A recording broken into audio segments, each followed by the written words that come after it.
de sénateurs et députés.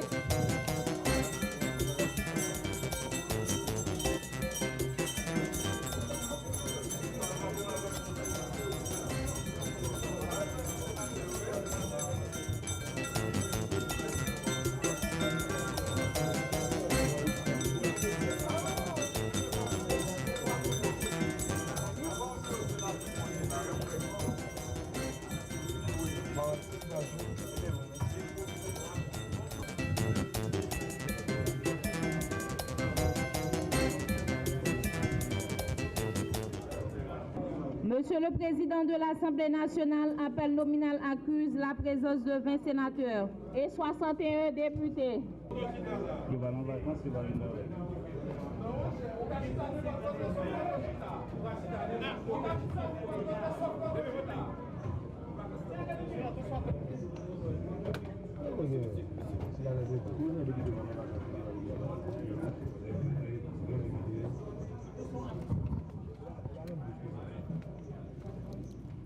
Le quorum étant constaté étant au Sénat de la République à la Chambre des députés, en vertu des pouvoirs qui me sont conférés, je déclare ouverte la séance en Assemblée nationale.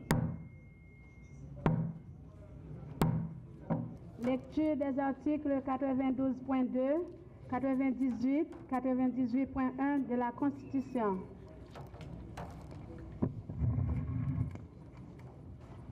Article 92.2. La première session va du deuxième lundi de janvier au deuxième lundi de mai. La seconde du deuxième lundi de juin au deuxième lundi de septembre. Article 98. La réunion en une seule assemblée des deux branches du pouvoir législatif constitue l'Assemblée nationale. Article 98.1. L'Assemblée nationale se réunit pour l'ouverture et la clôture de chaque session et dans tous les autres cas prévus par la Constitution. Honorables sénateurs et députés, mesdames, messieurs, les députés partent en vacances, les sénateurs assurent la permanence. Le travail législatif ne s'arrête pas.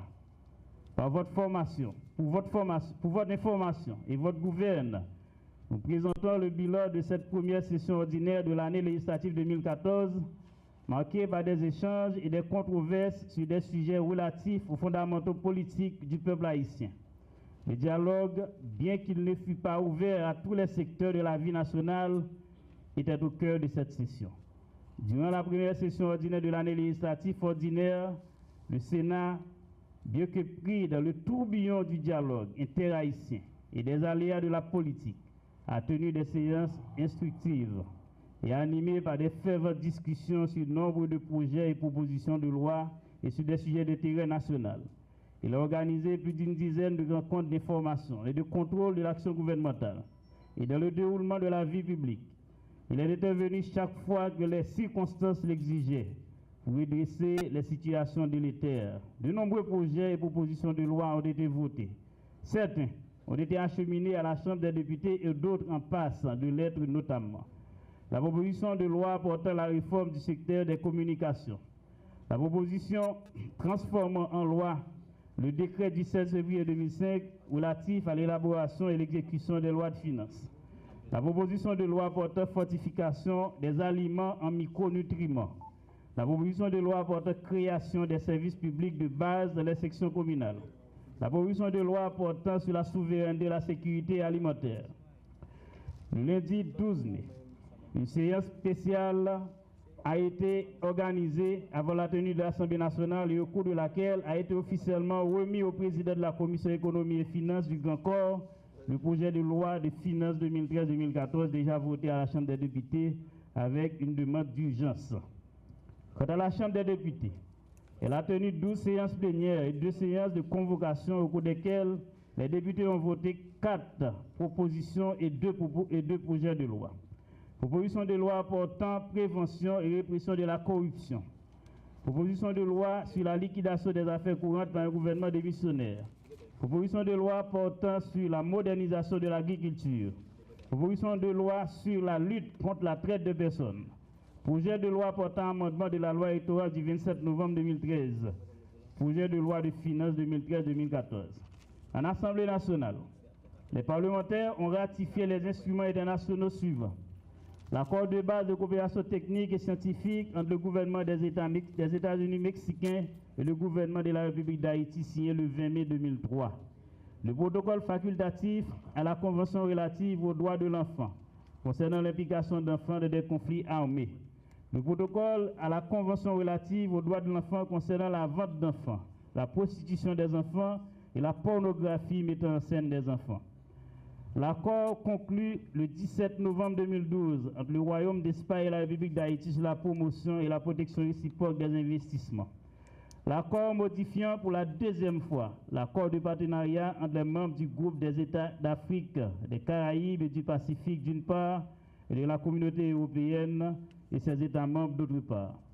3 propositions de loi ont été officiellement déposées devant le bureau par les députés Béguin Steyus et Jules Lionel Annelus.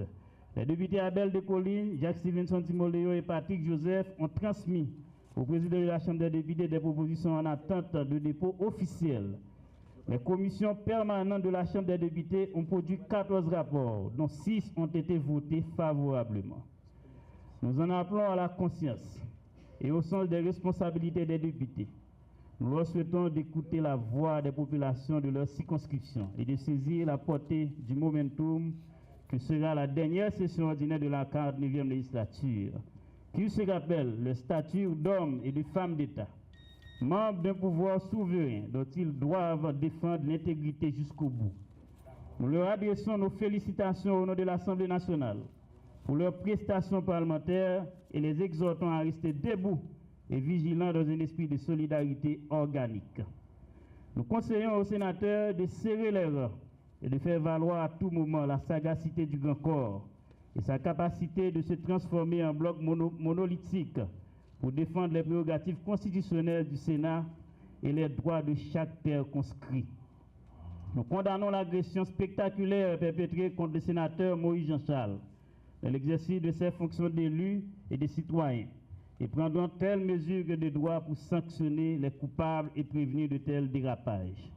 Le combat pour la préservation des droits et des libertés prend aujourd'hui l'allure d'un refrain scandé par les formules libérées en 1986, pour mémoire et reprises en chœur par les militants actuels de la démocratie. Tous, nous sommes concernés pour l'avenir du pays, par l'avenir du pays et du régime de droit pour lequel nous nous battons. Les dangers les plus imprévisibles nous guettent.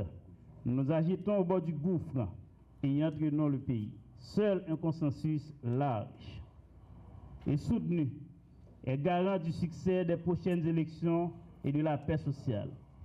Il est à notre portée. Il suffit que le président de la République et les autres acteurs d'envergure pensent à Haïti et s'obstinent à se demander de quoi demain sera-t-il fait. Mais pour parvenir à ce consensus, comme le disait un penseur de ce siècle, il faut savoir ce qu'on veut, quand on le veut.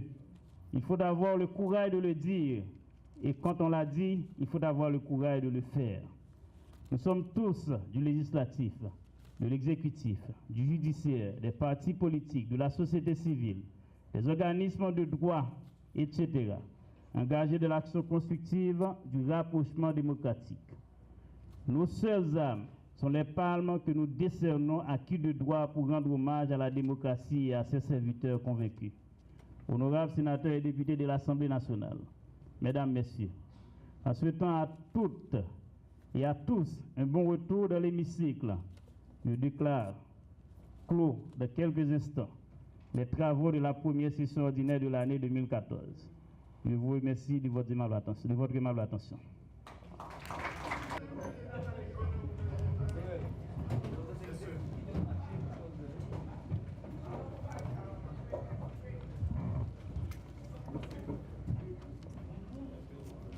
En vertu des pouvoirs qui me sont conférés, je déclare fermer la première session ordinaire de l'année législative 2014.